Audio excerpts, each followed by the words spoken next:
promised, we have live in the studio with us today, Palace Press Officer Under Secretary Claire Castro. Welcome, Yusek. Thanks for joining us again Good on a very afternoon, rainy day. Good afternoon. Afternoon po. Ed Happy, and happy weekend. Sir Ronald. And Bakit then- si Ronald Michelle? Kagalang-galang po. Gen Z siya, Do you agree? Yusek. Gen Z daw siya. Gen Z Ay, ba? parehas kami uste. Ito, Lasal. Di Okay. naman eskwelahan yan. At doon sa Zoom, si Ami Pamintuan, ng bossing ng Philippine Star. Hi, Yusek. Good afternoon, sir. Ma'am. Good afternoon, ma'am. Okay, what are we talking about today? Oh, you can, you wanna There's a start lot with, of no? things we want to talk about. Where do you want to start? Sa ICI? Sige. Okay. Sige. So, ano ba yan, Yusek? Do you want to set the record once and for all about this tiff with Mayor Magalong? About what? I mean, there's been a lot of exchange of words. Medyo maanghang po yung mga binibitaw ni Magalong. And the latest on that is he says that he feels like he struck a nerve. Yes. So we're trying to- I heard that. Doon sa inyong conflict of interest remark daw. Oo. So, Ang tingin niya, dahil kayo yung spokesperson, kayo yung alter ego ng presidente, may konting bindisyon, no?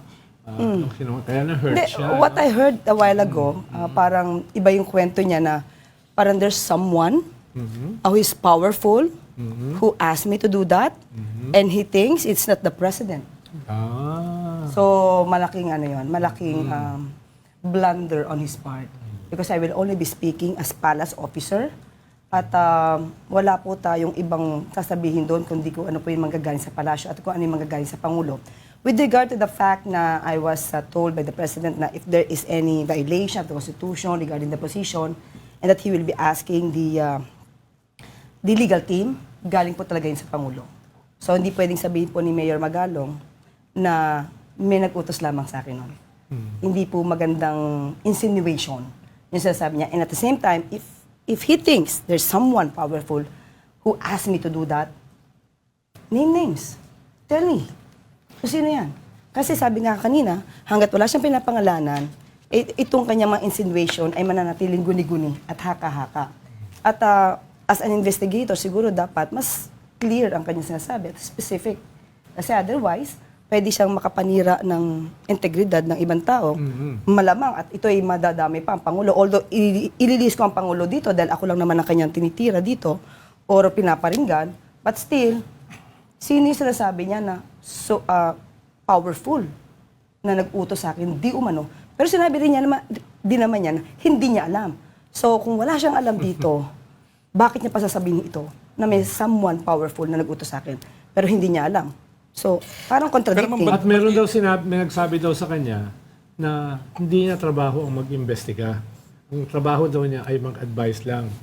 Alam niyo ba kung sino nagsabi sa kanya noon? Na hindi daw niya trabaho sa ICI na mag-imbestiga. Ang trabaho lang daw niya ay mag-advise. Kaya ano pang ginagawa niya ron? Isang dahilan daw kung bakit siya umalis. Okay, ganito po kasi yan. Na sabi na natin before na siya po ay inalok talaga ng Pangulo. Inalok siya po talaga. At tinanggihan niya po kasi.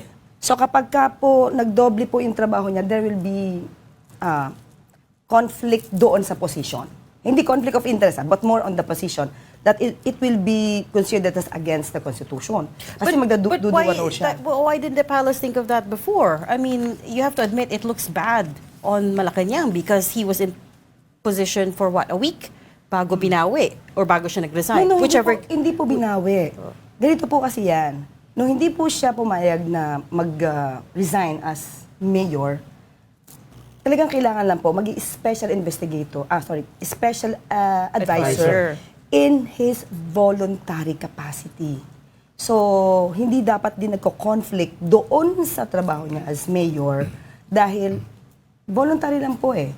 Pero yung nakita po siguro ng marami na po nakapansin na nag-investigate siya and at the same time, during sa EDSA Shrine Rally, he made a confession that he had no more time for Baguio as a mayor because he's too busy attending his obligations and duties to the ICI.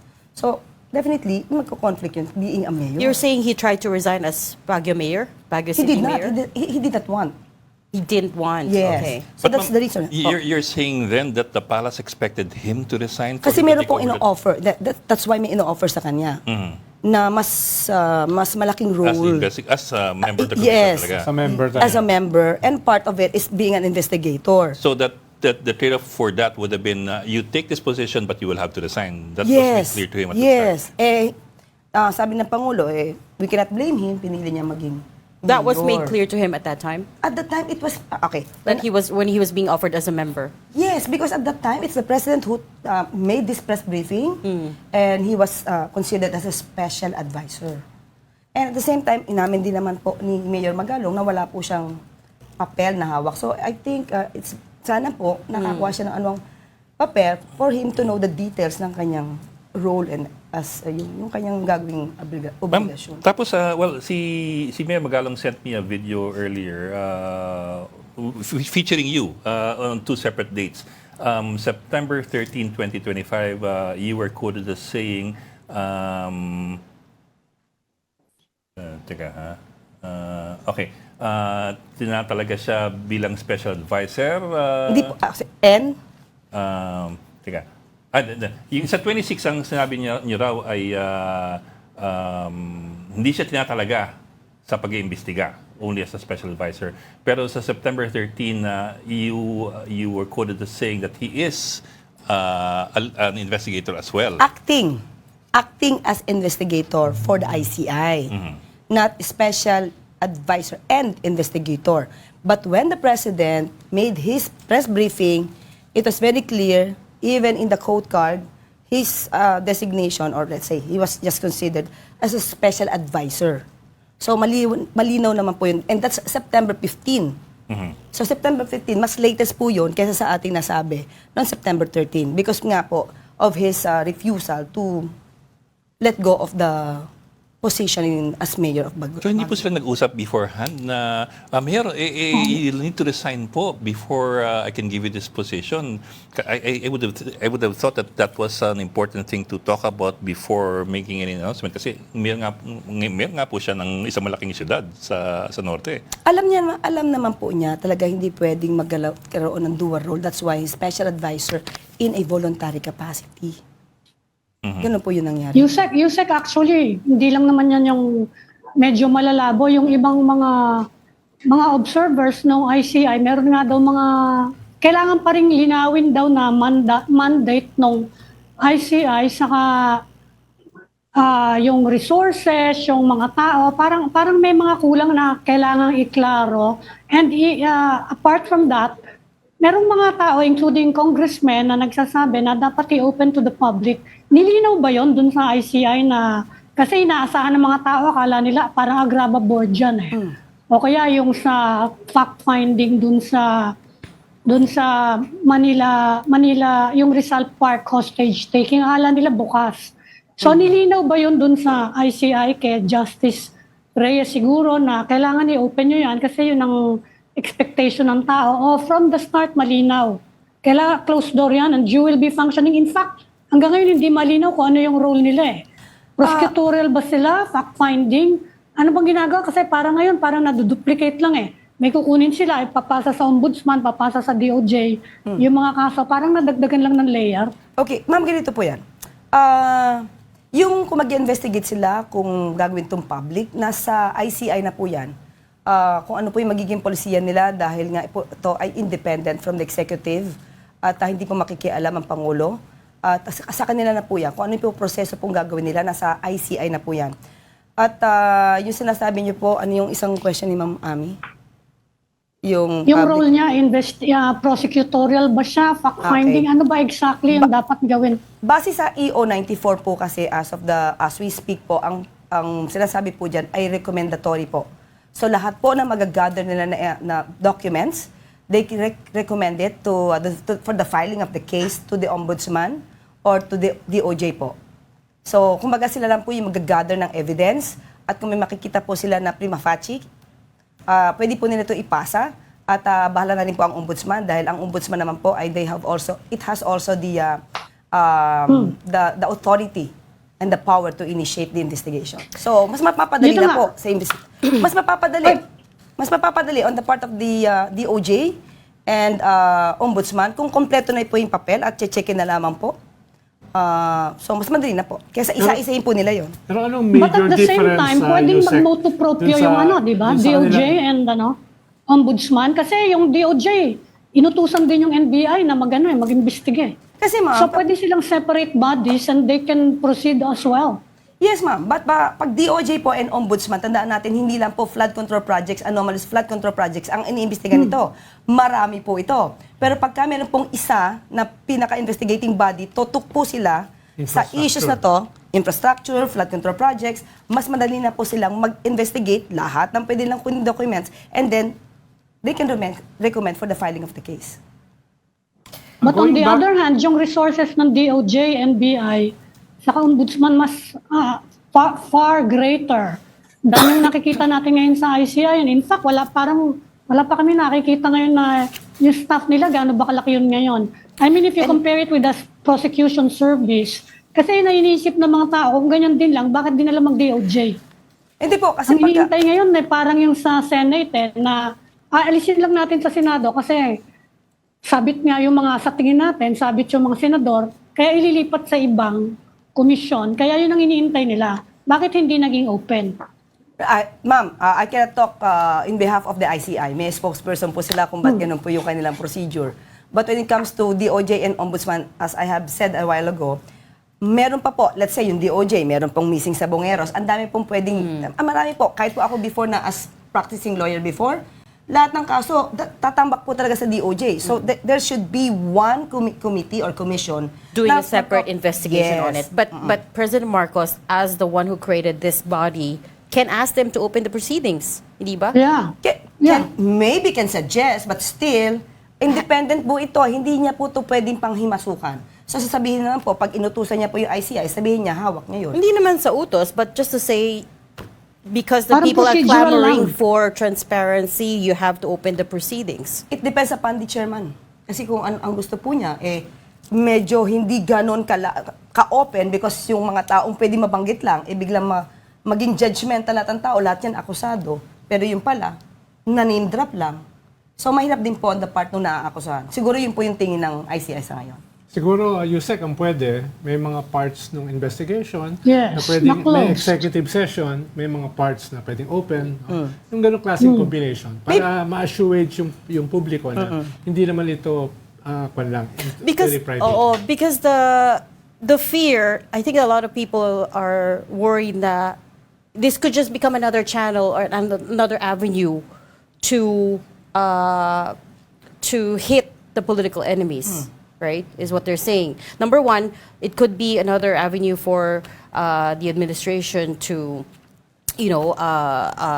threaten or rein in their political enemies. And number two, na it could be also a way for them to protect their own allies or family. But anyway, Yes, let's just wait to how the ICI will do this.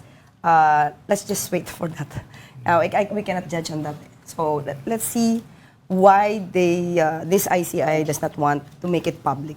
Ma'am, Baka po meron namang, with all your suggestions, baka maiba naman po yung kanilang procedure. I was just wondering, I'm sure you read the statement of Mayor Magalong over the weekend. May sinasabi siya na recent developments have cast questions on the independence of the commission. I'm wondering if you have any idea kung saan galing yung hugot na Ano yun. yung ibig niya sabihin? Kaya nga po, sabi nga natin, he should explain his own words. I can explain what he's trying to say. And sabi nga natin, he said na he believes that he's struck in nerve. Who's that? And who's that? So he should explain all his findings. Kung may findings siya, wag puro insinuation. Para pwede niyo yung sagutin. Para pwede ko sagutin. Hindi ko alam yung ibig niya sabihin. May findings siya. Where are the pieces of evidence? Dapat may nakalatag na ebidensya yan bago po siya magsalita. Kasi yun naman din po ang gusto ng Pangulo. Everything should be clear. Everything should be defined. Diba? It should be defined. So, ibigay niya. Kung meron siyang ebidensya, then he can file it as a taxpayer or he can give all those pieces of evidence to the ICI. Yes, we understand. Meron siyang isang- I meron think siyang- what really bothers some people is just a few weeks ago, parang the president was all praises for Magalong, for Mayor Magalong, and then what he could do for the ICI and for the investigation. Tapos ngayon biglang may parting of ways na Shift in tone. hindi very friendly. So nagbagong ihip ng hangin, nagbago yung mga yung mga Just a few days. Oo, in just a few days. So ano kaya nangyari doon? Saan nagkaroon ng banggaan? Saan nagkaroon ng kiskisan? And actually, sabi po natin, nagpapasalamat pa nga ang Pangulo kay Mayor Magalong sa kanyang mga naitulong. Hindi naman po siya pinagre-resign ng Pangulo eh. Maliwanag to. Hindi siya pinagre-resign ng Pangulo. Titignan lang po kung ano yung maposible na magkakaroon ng issue if ever na yung kanya palang posisyon ay magiging contradictory sa Constitution, paano siya magpa-function as such, at baka ma-invalidate yung mga ginawa niya dahil hindi pala dapat siya nandoon. So yun lang po yung point ng Pangulo, pero hindi po siya inilalaglag ng Pangulo. Siya lang po yung nag-resign. May isang konkretong binanggit si Mayor Magalong na sabi niya ay below the belt. Yung 110, Yung tennis 120 court. million daw Tennis court. sa Sa tennis project court. ng Diskaya sa tennis court. Sa inyo ba nang galing? Hindi. Hindi.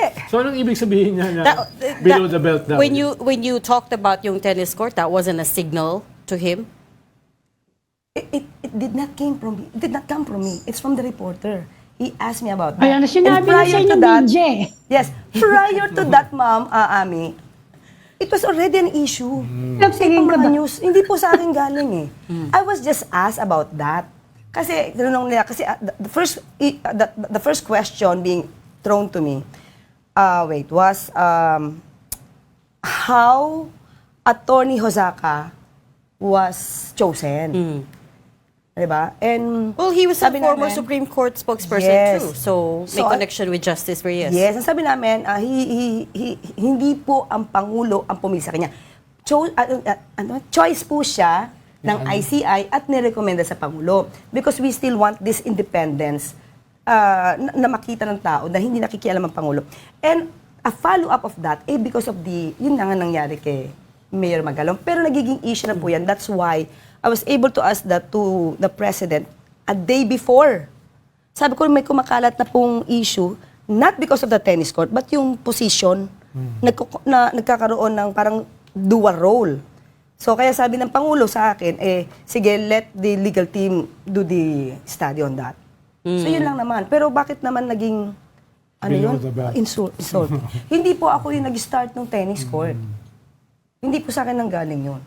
Naka-apekto ba dito sa controversy or dito sa pag-alis niya yung mga batiko sa kanya, hindi lang sa social media, kung hindi halimbawa ni Senator Trillanes, na siya daw ay masyadong defensive sa mga Duterte. Is that a factor dito? Dito sa issue na to? Nung nagkausap ko yung Pangulo po, hindi po namin napag-usapan yon. Basta ang sabi lang po is the position, kung may matatamaan po ba na provisions sa Constitution, yun po ipapaaral sa legal team. Ganun po. So anong pong description nyo ngayon ng ties ni Mayor Magalong with Malacanang? Kumusta po sila ni Presidente, for example? Sila mismong dalawa. Sabi po niya kanina sa interview niya with Sir Ted Filon, hindi pa naman daw po niya nakakausap ang Pangulo. The last time po na nagkausap sila ay nung pumunta ang Pangulo sa Baguio. At ang sabi niya kanina ay naniniwala pa rin siya sa ICI. At kung meron siya may tutulong, ay tutulong siya. Maganda po yun. Napakagandang salita po yun na manggagaling sa isang mayor, Benji Magalong. Okay, Yusek, before we run out of time, Yeah. let me bring in other topics. Ibang Cambio issues tayo. naman. Some people are criticizing you for allegedly defending former Speaker Martin Romualdez. Why are you serving as his spokesperson daw when you are the palace press officer and your only job is to speak on behalf of the palace? What do you have to say to that? Hindi ko na maalala exactly what you Yes. said, but you did say something at a press conference, more or less defending him. Siguro the people who had this kind of remarks on me, they should have watched in full the press briefing. What I said is about the narrative or the statement of the Vice President attacking Congressman Romualdez and going to the president. So, I have to tell to the people, this is not supposed to be the procedure.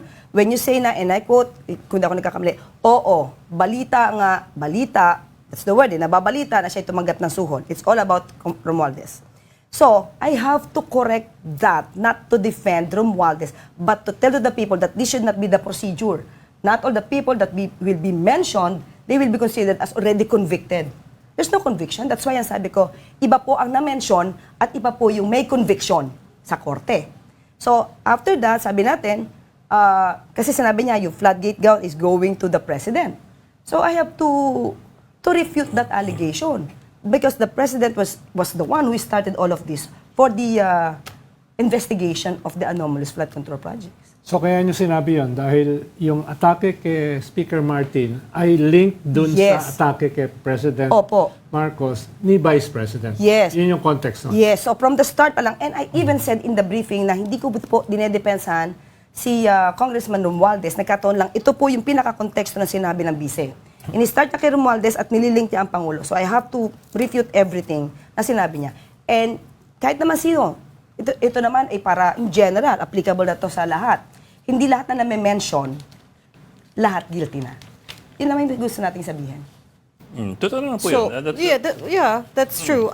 But Speaker Romualdez, Congressman Romualdez here has culpability as well because he was speaker when all of these budget insertions allegedly happened. It's up to him to right? defend himself.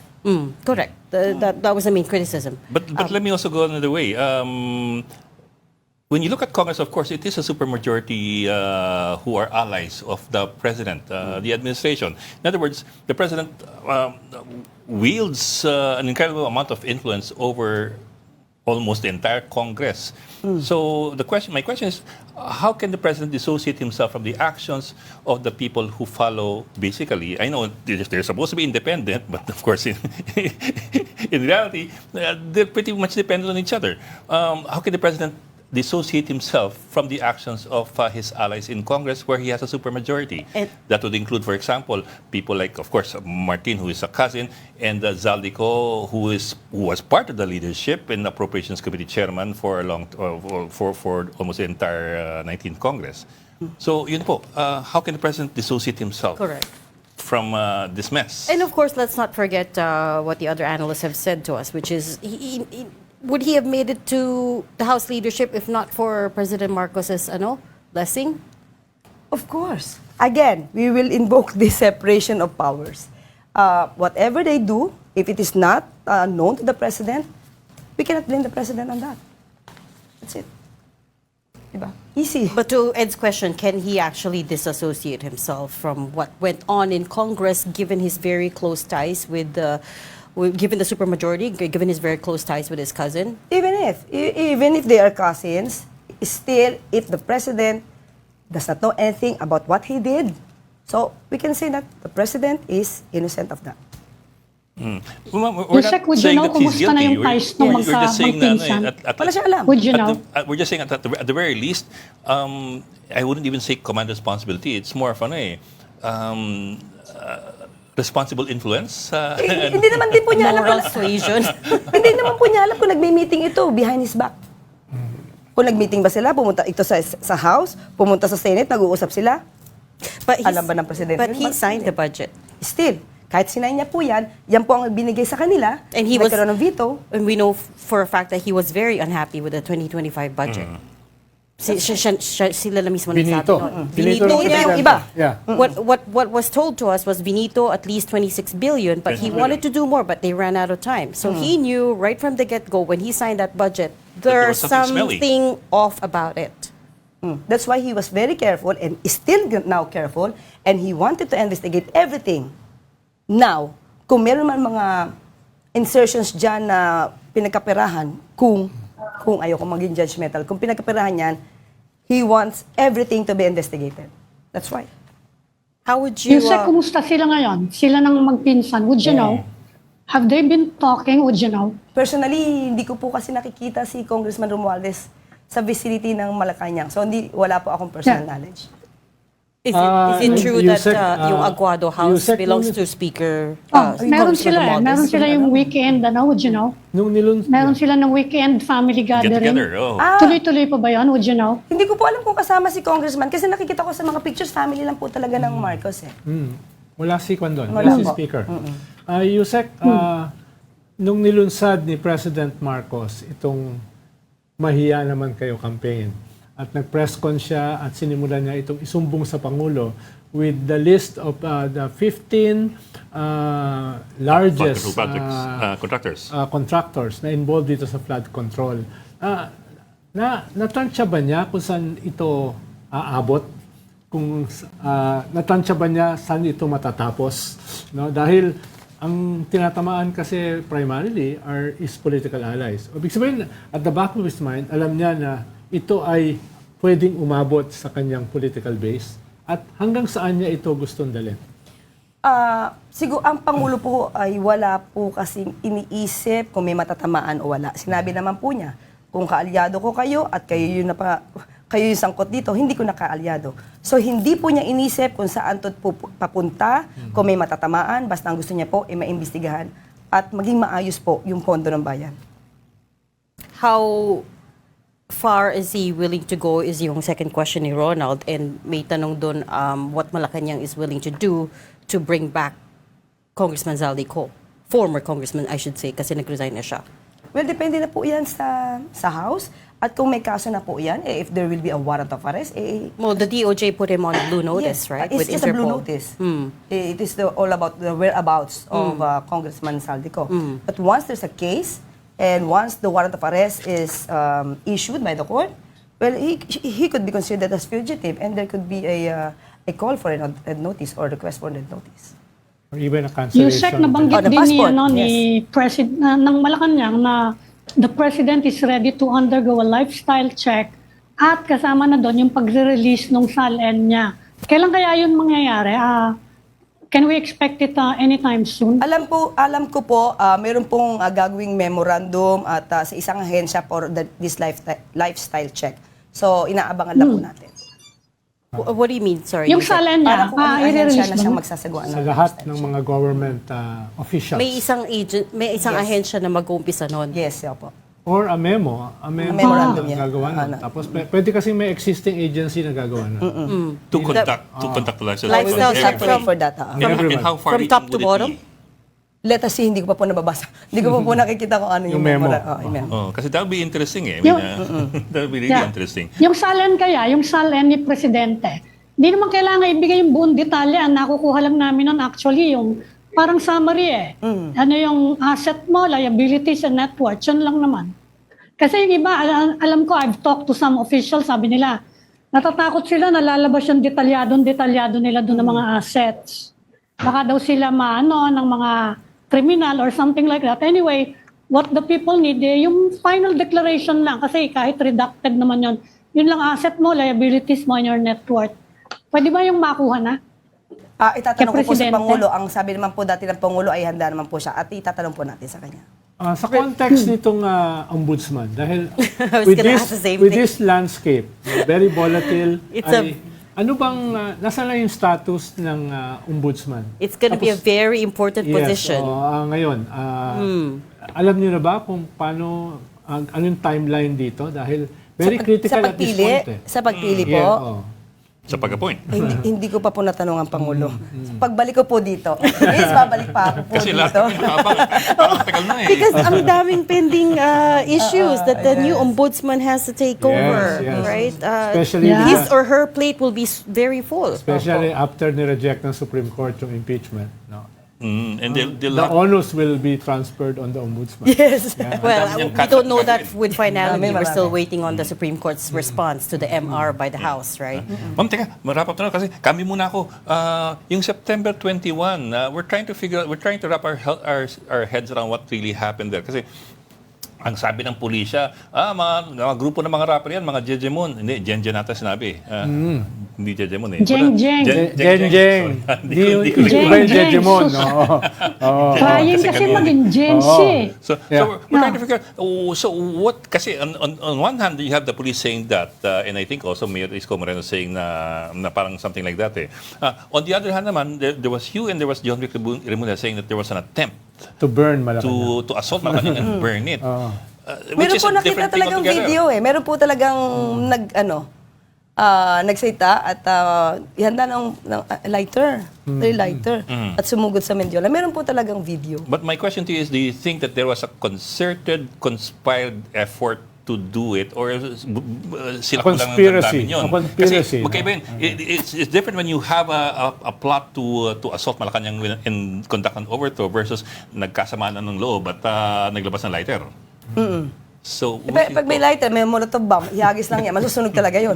But my question is that was there, from what you've heard from the intelligence of Malacanang and all that, was there really a plot to assault Malacanang and overthrow the government on September 21, 2025? Parang hindi po ako dapat sumagot yan. Tanungin na lang muna natin si Secretary John Vic saka si Secretary Boying kung ano nangyari dyan. Kasi alam ko po may mga case na po na nakafile sa Manila. Okay. Yun ang latest sa akin. So ang alam nyo ay talagang may mga grupo at mga tao na may dalang molotov at balak sunugin. At least part ng Malacanang dahil mahirap kasi umabot yung Umabot yung molotov ano. eh. Ang layo nun. sa building eh. Pag nakapasok sila, pwede, di ba? Okay, we're being told to wrap up, but just let me squeeze in one last very quick question. Set the record straight, Yusek. ICC case ni former President Rodrigo Duterte, is it true that the government has no objections to his interim release? Miss, that's twisting of facts. From Kaufman? I did not say that. Ang sabi ko po, kung ano man po ang magiging desisyon ng ICC, legal process. Hindi naman ito babastusin, of course, ng gobyerno. Irirespeto po. Pero it doesn't mean that the government Sinusuportahan will, yes, or will not object. He did this to the prosecutors, ICC. He also said that. In his first pleading regarding the interim release, he said in his pleadings, he said, that the ICC prosecutors or the prosecutors will not object to the application of interim release. So pangalawa na po kaming biktima ni Kaufman. Okay, so it's Marcos administration has not made overtures to ICC at this point, saying that they As don't well as object wala to naman anything. kayong Eh, we legal have- role yes, we sa do not have- ICC. we have nothing to do with the ICC case. Okay. We'll leave that there. We've run out of time. Marami pang issues, but we hope to have you back another time. Thanks so much for talking to us today. Palace Press Officer Undersecretary Claire Castro. Thanks so much. Thank you, ma'am, for joining. Thank you. Maraming salamat. Thank you, I'll be Yusek. back. This Thank is you, your Ma'am. first in-person, Oh, Yes. ba't ang Yeah, bait-bait yeah, first time you guys met in person. Madalas naman ako mabait. Subdued siya today, no? Pag in person pala subdued. Hindi siya heckler. Thank you, sir. Ang bait ni Sec Ronald today, ah.